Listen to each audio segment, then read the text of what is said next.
একবেলা আপনি কম খেতে পারেন, কিন্তু আপনার মোবাইল যদি না থাকে তাহলে আপনি একদম অচল। ঘুম থেকে ওঠা পর্যন্ত রাতে ঘুমাতে যাওয়ার আগে যে বিষয়টা আপনার সবসময় দরকার সেটা হচ্ছে মোবাইল। যারা দেশে বাইরে চলে যাবেন তাদের জন্য অপার সম্ভাবনা এই পেশাটাকে সুন্দরভাবে কাজে লাগানোর জন্য, এবং খুব কম সময়ে আপনি যখন দেশে বাইরে চলে যাবেন অড জব থেকে যদি আপনি এই কাজটা করতে পারেন, আপনার লাইফটা আরো অনেক সুন্দর হয়ে যাবে। 24 বছর অলরেডি শেষ হয়ে গেল, আমরা 25 পদার্পণ করলাম। হার্ডওয়্যার এবং সফটওয়্যার দুইটা কোর্সই আমাদের এখানে অ্যাভেলেবেল। দুইটা কোর্স যদিও আলাদা আলাদা, আর যারা দূর থেকে আসেন তাদেরকে আমরা দুইটা কোর্সকে একসাথে কম্বাইন করে একটা প্যাকেজ করে তাদেরকে প্রশিক্ষণ দিয়ে থাকি। আমরা তো 2002 সাল থেকে শুরু করলাম, তখন ওই বেসিক ফোনগুলো ছিল, অর্থাৎ যেটাকে অনেকে বাটন ফোন বলে। কালক্রমে সেটা চেঞ্জ হয়ে স্মার্টফোনে চলে আসছে, টাচ ফোনে চলে আসছে, আইফোন চলে আসছে, কিন্তু ফোনের জায়গায় রয়ে গেছে। বাট প্রতিদিন সেটা আপডেট হচ্ছে এবং প্রতিদিন তার ডিমান্ড বাড়ছে, প্রতিটি ইউজার বাড়ছে। ইউজার যত বাড়ছে ঠিক তত সাথে সাথে তার প্রবলেমগুলো ক্রিয়েট হচ্ছে। সেই পরিমাণ টেকনিশিয়ান আসলে হচ্ছে না। যারা এই প্রফেশনে চলে আসতেছেন বা এসছেন, প্রথম থেকে যারা আসেন তারা এখন অনেক এস্টাবলিশ, বাট যারা এখনো বসে আছেন, কিছু করতে চাচ্ছেন, খুব কম সময়ে যদি মনে হয় আমি একটা ক্যারিয়ার করতে চাই, তো এই পেশায় যারা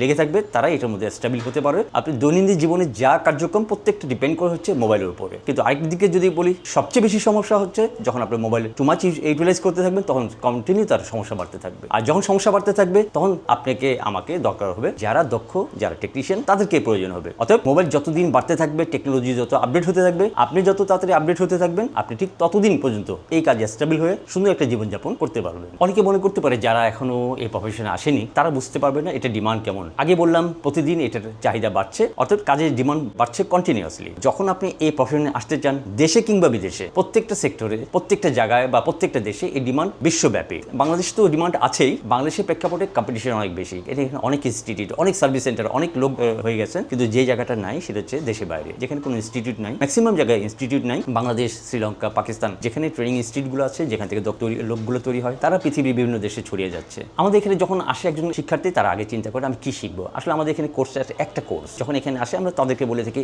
একটা কোর্স করার জন্য, অর্থাৎ বেসিক ফোন, অ্যান্ড্রয়েড, অ্যাপেল, প্রত্যেকটা সাবজেক্ট নিয়ে আমরা কাজ করি। অর্থাৎ কাস্টমার কি ধরনের ফোন নিয়ে আসবে কেউ জানে না, যে কোনো ফোন নিয়ে আসুক, সে বেসিক থেকে অ্যাডভান্স পর্যন্ত, অর্থাৎ প্রফেশনাল কাজ করার জন্য যতটুকু সক্ষমতা দরকার ঠিক অতটুকু পর্যন্ত আমরা এখানে তৈরি করে থাকি। অর্থাৎ পৃথিবীর যে কোনো প্রান্তে যাক না কেন, যে কোনো ফোন, যে কোনো সমস্যা সে যেন সমাধান করতে পারে, সেভাবে আমরা তৈরি করে থাকি এখানে। এই পর্যন্ত আমাদের অফলাইন অনলাইন দুইটি কোর্স রয়ে গেছে, যেখানে আমাদের 16,000 শিক্ষার্থী সারা পৃথিবীতে আছে। শুধুমাত্র যে দেশি শিক্ষার্থী আছে তা কিন্তু নয়, অনেক দেশ আছে, যেমন আমাদের বলি আফ্রিকা দেশ, শ্রীলঙ্কা, ইন্ডিয়া, ওখান থেকে অনেক শিক্ষার্থী আসে, যেখান থেকে শিক্ষা নিয়ে তারা তার দেশে ফিরে যেয়ে কাজগুলো করছে এখন বর্তমানে। আফ্রিকা অনেক স্টুডেন্ট আমার এখানে, ফরেন স্টুডেন্ট, শ্রীলঙ্কা আছে, ইন্ডিয়া আছে, পাকিস্তান আছে, নেপালি আছে।